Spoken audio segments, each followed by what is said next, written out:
जैसे ही गिरे महाराज तुरंत आवाज लगाई, कोई है भैया बचाओ हमको। गांव वाले आए, बोले महाराज जी कुएं में कैसे गिर पड़े? बोले पहले बाहर निकालो फिर बताते। बाहर निकाला गया, अब बताओ। बाबा जी ने पूछा ये बताओ तुम सबकी शादी हो गई? बोले हाँ।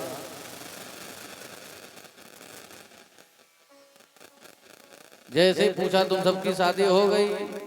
बोले हाँ हो गई।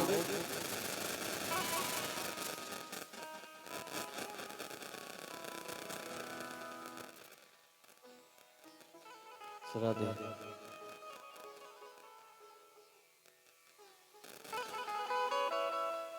प्रेम चलो भक्तवत्सल भगवान की।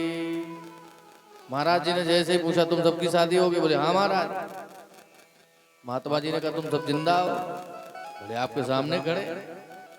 महात्मा जी ने कहा हमने स्वप्न में शादी की थी, 60 हाथ नीचे कुएं में चले गए और तुम वास्तविक शादी करे बैठे।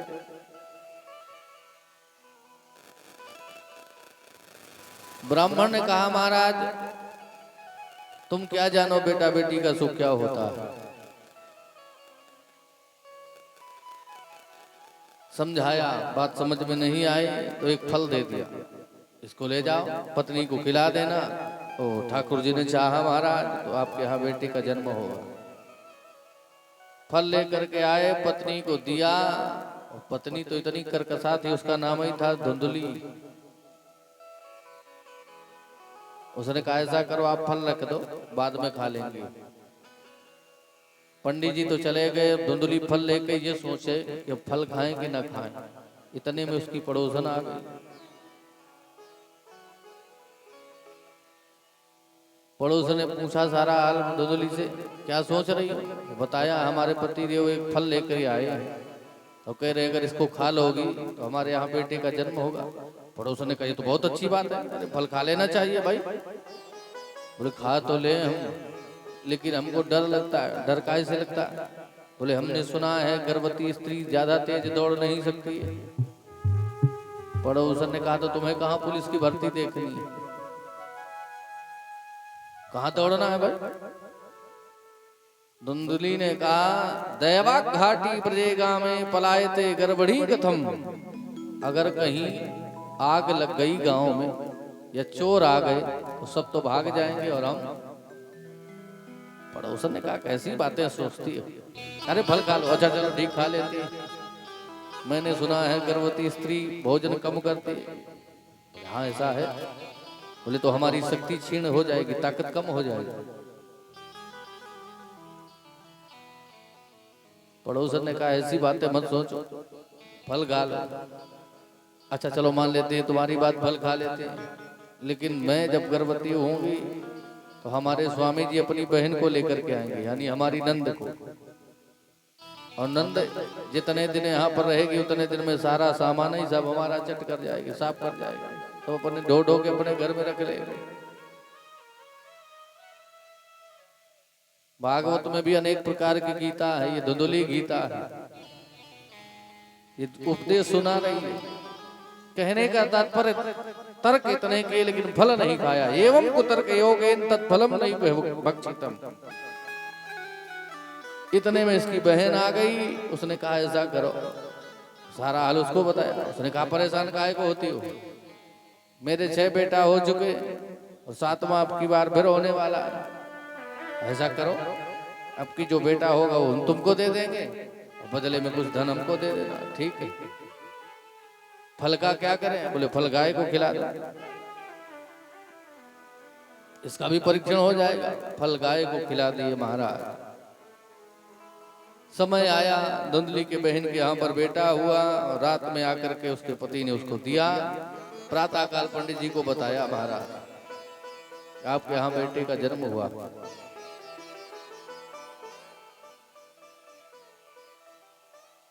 पंडित जी बड़े प्रसन्न महाराज। देखो प्रारब्ध कोई किसी का काट नहीं सकता है। पंडित जी सोचते हैं ये फल वो बेटा है हमारा। पंडित जी का एक भी बेटा नहीं है, जबकि 2 बेटे उनके यहाँ पर हुए। जिस फल को गाय ने खाया था उस गाय से भी एक पुत्र ने जन्म लिया। दो बेटा हुए, लेकिन दोनों में एक भी पंडित जी का बेटा नहीं है। एक संत के प्रसाद से गाय के गर्भ से जन्म लिया और दूसरा उसकी बहन का बेटा है। दोनों के नामकरण संस्कार किए। गाय के बालक के कान गाय जैसे थे, इसलिए उसका नाम गौकर्ण रखा। और जो अपना पुत्र था उसका नाम करने के लिए जैसे ही आगे बढ़े धुंधली बढ़ गई, सुनो सुनो जी बेटा हमारा नाम हम रखेंगे, आप ही रख लो। बोले हमारा नाम है धुंधली, इसका नाम होगा धुंधकारी। दोनों के नामकरण हो गए, धुंधकारी और गौकर्ण। धीरे धीरे दोनों बड़े होने लगे। गौकर्ण जी महाराज तो बड़े बुद्धिमान, बड़े ज्ञानी, बड़े सरल स्वभाव के, जिस गली से लोग निकलते उनको प्रणाम दंडवत करते। लेकिन धुंधकारी महाराज इतना खल था, छोटे छोटे बच्चों को उठा करके ले जाता, खिलाने के बहाने कुएं में फेंक आता, किसी के घर में आग लगा देता। कोई अंधा व्यक्ति रास्ता पूछे महाराज तो उल्टी सीधी रास्ता बता देता। आत्मदेव जी के पास जब बोले नहीं आने लगे तो फिर परेशान हो गए। आत्मदेव जी पहले भी परेशान थे और फिर परेशान हो गए। क्यों परेशान हो गए? पहले इसलिए परेशान थे बेटा नहीं है, और आज इसलिए परेशान है कि बेटा है। तो ऐसा क्यों है? घर के बाहर निकले और ये सोचने लगे क्या करें। क्व तिष्ठामि क्व गच्छामि को मे दुःखम व्यपोहये प्राणास्त्यजामि दुःखेन हा कष्टम मम संस्थितम। पहले रो रहे थे क्यों? बेटा नहीं है। आज फिर रो रहे हैं किस लिए? अगर बेटा है तो ऐसा क्यों है? गौकर्ण जी की दृष्टि पड़ गई। पिताजी का हाथ पकड़ा और बिठा लिया। कहा सुनो इतना दुखी किस लिए हो? सारा हाल बताया। मेरे जीवन में सुख है ही नहीं। गौकर्ण जी ने कहा पिताजी इस संसार का नाम है दुखालय, इसे दुखालय कहते हैं। दुखालय में जाओगे दुख मिलेगा, भोजनालय में जाओगे भोजन मिलेगा, पुस्तकालय में जाओगे पुस्तक मिलेगी, वस्त्रालय में जाओगे वस्त्र मिलेगा। संसार में तुमको दिखाई देता है कि सब बड़े प्रसन्न हैं, हम ही सबसे ज्यादा दुखी हैं, लेकिन वास्तविकता ऐसा है नहीं। क्यों नहीं है? देखो हम अपने से ऊपर वाले की तरफ देखते हैं, वो बड़ा प्रसन्न है भाई। उससे पूछो क्यों भाई तुम आनंद से हो? काहे को भैया आनंद से? तो कौन आनंद से? बोले जो सरकारी नौकरी वाले हैं भैया वो आनंद से। अच्छा उनसे पूछो क्यों भैया तुम आनंद से? काहे के आनंद से? समय से पैसा नहीं आता है, 6-6 महीना हो जाती है, तनख्वाह नहीं लग पाती अकाउंट में, तो फिर कौन आनंद से है? बोले जो नेता लोग हैं बड़े बड़े वो आनंद से हैं, फ्री फंड के घोटाले करते हैं। नेताओं से पूछो क्यों भाई तुम तो आनंद से होना चाहिए, तुम्हें तो कुछ नहीं करना पड़ता, खूब धन संपत्ति भी है। वो कह देते हम काहे को प्रसन्न है भाई? क्यों? बोले वो जब से बैठे हैं वो कह देते हैं कि न खाएंगे न खाते हैं न खाने देंगे। तो सबको यही लगता है कि सब प्रसन्न हैं, लेकिन वास्तविकता क्या है? पद्म पुराण में स्पष्ट लिखा है न चेन्द्रस्य सुखम किंचिन्न सुखम चक्रवर्तिना सुखमस्ति विरक्तस्य मुनिरेकांत जीविना।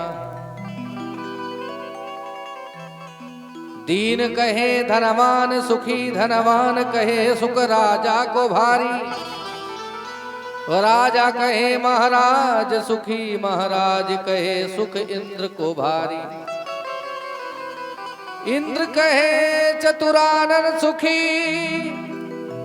ब्रह्मा कहे सुख विष्णु को भारी। तुलसीदास विचार कहे हरि भजन बिना सब जीव दुखारी। संसार में कोई ऐसा नहीं है जो दुखी ना हो। कोई तन दुखी, कोई मन दुखी, कोई धन बिन रहते उदास, और थोड़े थोड़े सब दुखी। तो फिर सुखी कौन है?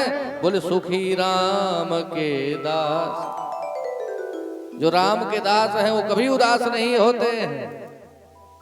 इसलिए इसका नाम है पिताजी दुनिया।